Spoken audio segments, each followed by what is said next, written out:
beyond the limits. The mu'attila, those who deny his attributes, they go beyond limits in tanzih. They go beyond limits in declaring him free and in denying any likeness. Whereas the other group, the mushabbiha, those who declare Allah's attributes to be like those of the creation, they go beyond the limits in affirmation. I mean, they affirm the attributes but go beyond limits. They affirm Allah's attributes but then go on to say, but they're like the attributes of the creation.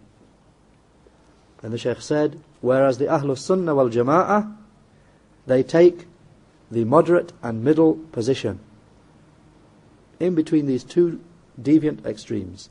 The people of the Sunnah take the middle route. So they affirm for Allah whatever He affirmed for Himself, in accordance with what befits His Majesty, without tashbih, without declaring His attributes to be like the attributes of the creation, and without ta'til, without denying His attributes, doing so in accordance with the saying of Allah the Most High, لَيْسَ كَمِثْلِهِ شَيْءٍ وَهُوَ السَّمِيعُ الْبَصِيرُ. Surah Ash-Shura, the 42nd Surah, Ayah 11. So the Shaykh said that the position of the people of the Sunnah is in accordance with this ayah. لَيْسَ كَمِثْلِهِ شَيْءٍ وَهُوَ السَّمِيعُ الْبَصِيرُ. There is nothing like Him, and He is the all-hearing, the all-seeing. So this ayah gives a tremendous principle for the people of the Sunnah. And this ayah should be memorized by everyone who hasn't already memorized it, and should be understood. There is, with the explanation, there is nothing like Him, and He is the all-hearing, the all-seeing. Shaykh al-Fawzan said, so his saying, لَيْسَ كَمِثْلِهِ شَيْءٍ, there is nothing like Him, this negates and denies any tashbih, any resemblance with the creation. So the first part of the ayah denies any resemblance with the creation. And his saying in the second part, وَهُوَ السَّمِيعُ الْبَصِيرُ, and He, Allah, is the all-hearing one, the all-seeing one, this is a negation of ta'atil. It's a denial and negation of those who deny and negate His attributes. So this is the position which the people of the Sunnah and the Jama'ah proceed upon.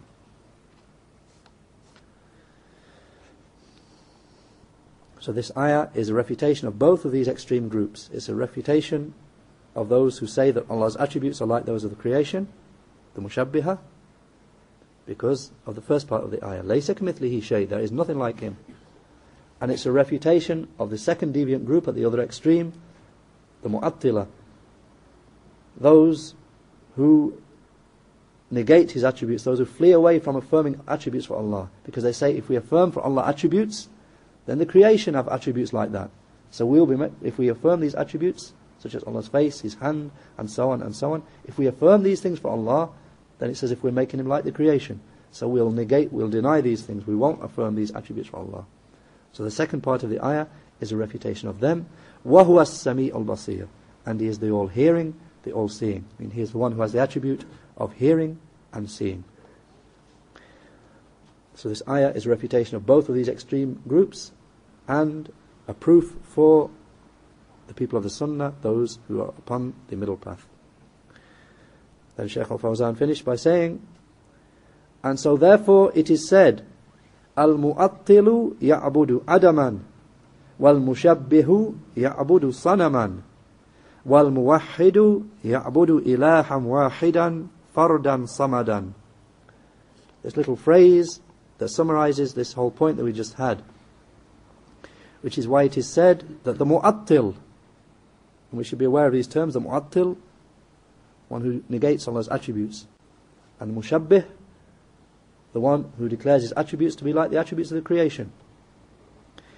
So as it is said, al-mu'attil, the one who negates Allah's attributes, worships something which does not exist.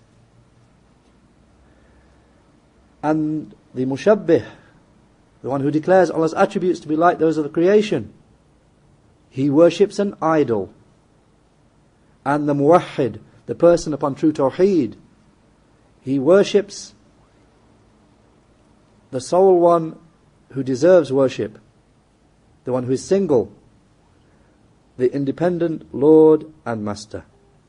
Al-mu'attilu ya'budu adaman, wal-mushabbihu ya'budu sanaman, wal-muwahhidu ya'budu ilahan wahidan fardan samadan. This phrase that neatly summarizes what we just had. The one who, just to explain it, that the first person, the mu'attil, the one who denies Allah's attributes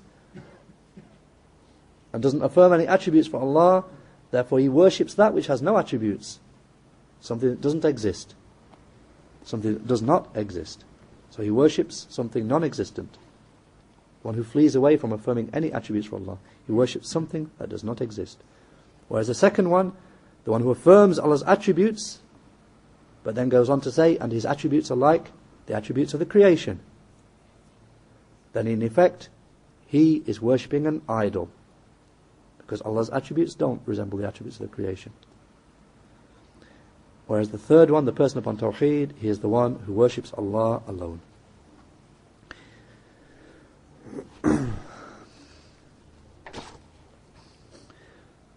Just briefly, with regard to what Shaykh al-Albani said in his notes here, he mentioned about this point, وَلَا شَيْءَ مِثْلُهُ, and there is nothing like him.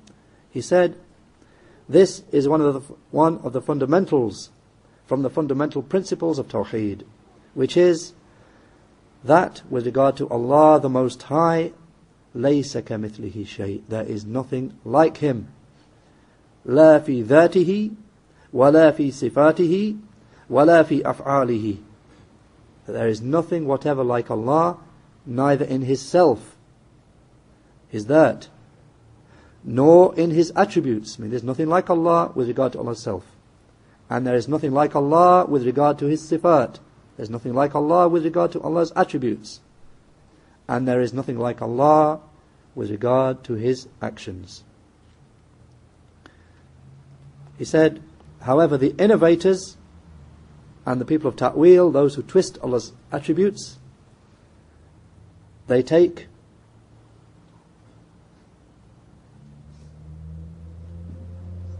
a principle by which they deny many of Allah's attributes, He the Exalted and Most High. So whenever their hearts are too constricted to believe in one of His attributes, He the Majestic and He the Mighty and Majestic, then they perform ta'wil, they twist that